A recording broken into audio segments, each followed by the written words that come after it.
ऐसे हैं दोस्त, आज हम लोग बात करेंगे उत्तर प्रदेश पुलिस का वेतन के बारे में। क्योंकि आप समझिए कि अगर आपने शुरुआती दौर में जो अभी अभी रिजल्ट जारी हुआ है, आपको फिजिकल देना है, मेडिकल देना है, उसके बाद अगर आप सिलेक्शन पा रहे हैं उत्तर प्रदेश पुलिस में तो आपका वेतन क्या होगा। क्योंकि आपको ये अगर जानकारी लेनी है तो वीडियो को पूरा देखिए।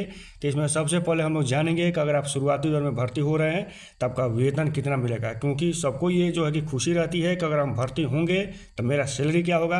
तो रही बात कि इस वीडियो को देखिए, इसमें पूरे पाई हम लोग समझेंगे, दूसरा वीडियो देखने की आवश्यकता नहीं पड़ेगा। सबसे पहली बात हम लोग समझ लेते हैं कि शुरुआती दौर में आपका बेसिक रहेगा 21,700। ये बेसिक ऐसा चीज़ है कि समझिए कि आपका वेतन का रीढ़ का हड्डी है। क्योंकि समझ सकते हैं कि बेसिक के माध्यम से ही आपका वेतन बढ़ता है। ये बेसिक एक वर्ष में एक बार बढ़ता है 3% इंक्रीमेंट के माध्यम से।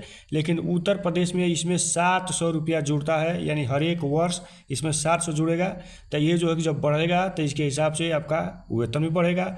उसके बाद डीए बढ़ता है एक वर्ष में 2 बार। तो समझिए कि जैसे केंद्र में डीए अभी 53% चल रहा है, उसके बाद 1 जनवरी 2025 को जो भी केंद्र द्वारा लगाया जाएगा वो राज्य में लग जाता है। और उसके बाद फिर समझिए कि जुलाई में, यानी 1 जुलाई 2025 को, तो इसमें जो है कि जुलाई में जितना बढ़ेगा उतना आपको भी मिल जाएगा। साधारण शब्द में हम समझ लेते हैं कि एक वर्ष में आपका 3 बार वेतन बढ़ता है। एक बार जो है कि 700 रुपया जो आपको इसमें बेसिक में जुड़ता है, और 2 बार आपके डीए के माध्यम से आपका वेतन बढ़ता है। यहाँ तक समझ गए। उसके बाद हम लोग समझ लेते हैं कि समझिए कि आपका बेसिक रहेगा 21,700, जिस पे अगर 53% डीए जोड़ेंगे तो ये होगा 11,501 रुपया। और रही बात HRA की, जो आपको होम अलाउंस कहते हैं, तो ये उत्तर प्रदेश पुलिस में आपको जगह जगह के हिसाब से मिलता है जहां आपका पोस्टिंग रहेगा। अगर साधारण से अगर जिला में है तो वहाँ आपको मिलेगा 800 रुपया। अगर कहीं अगर अच्छा सिटी में है तो वहाँ 1200, 1600।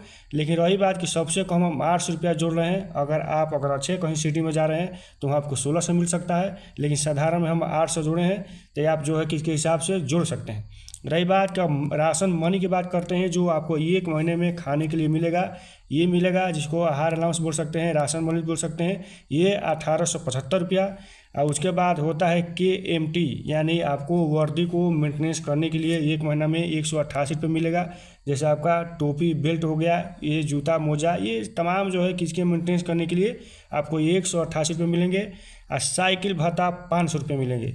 अब टोटल पैसा जोड़ेंगे तो ये हो जाएगा 36,964 रुपया आपको एक महीने में ये पैसा आपको मिलेंगे।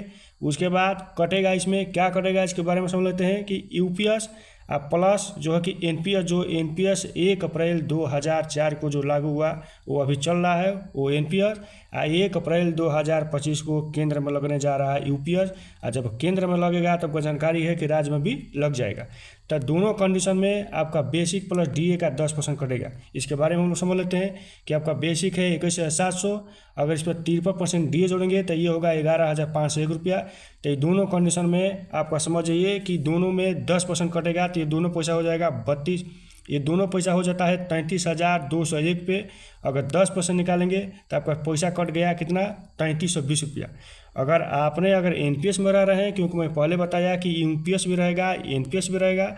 अगर आप एनपीएस में रह रहे हैं तो एनपीएस में सरकार देगी 14%, यानी 4648 रुपया। ये जो आपका 10% पैसा कटा, ये जो है कि सरकार अगर एनपीएस में रह रहे हैं तो सरकार देगी आपको 4648 रुपया। ये दोनों पैसा आपके एनपीएस खाता में जमा होगा। और जब आप रिटायरमेंट होंगे तो इसका जितना पैसा जमा हुआ रहेगा इसमें से 60% आपको मिल जाएंगे, 40% सरकार अपने पास रखेगी। जितना महीने का वो ब्याज होगा वही आपको पेंशन रुपये मिलेगा। यहाँ तक समझ गए। रही बात कि आप यूपीएस में आप रह रहे हैं तो यूपीएस में जो 1 अप्रैल 2025 को लगने जा रहा है यूपीएस, क्योंकि अभी आपको जानकारी है कि एक केंद्र सरकार से केंद्रीय कर्मचारी या राज्य कर्मचारी ये मांग कर रहे हैं कि हमको नहीं एनपीएस चाहिए, नहीं यूपीएस चाहिए, हमको चाहिए ओपीएस, यानी जो है कि पुरानी पेंशन स्कीम। अगर देखिए, अगर केंद्र में जो भी लागू होगा, केंद्र में जो भी कुछ लगेगा तो उसके हिसाब से, उसके नियमानुसार राज्य में लगता है तो वही आपको मिलेंगे। तो अगर यूपीएस में रह रहे हैं तो इसमें सरकार देगी 18.5%, यानी 6142 रुपया। तो ये पैसा जो सरकार दे रही है यूपीएस में 6142, और प्लस ये आपका ये 10%, ये दोनों पैसा जो है कि यूपीएस खाता में जमा होगा। इसमें नियम यह है कि जब आप रिटायरमेंट होंगे तो उस कंडीशन में जब पूरे जीवन काल में अगर आपने 25 वर्ष नौकरी की है, ये कि बेसिक का 50% इसमें पेंशन मिलेगा। पहले हम लोग ये समझ लिए कि एनपीएस में क्या है कि इसमें 60% आपको मिल जाएंगे, लेकिन यूपीएस में आपको कुछ नहीं मिलेगा, उसी का आपको पेंशन मिलेगा। यहाँ तक हम समझ गए।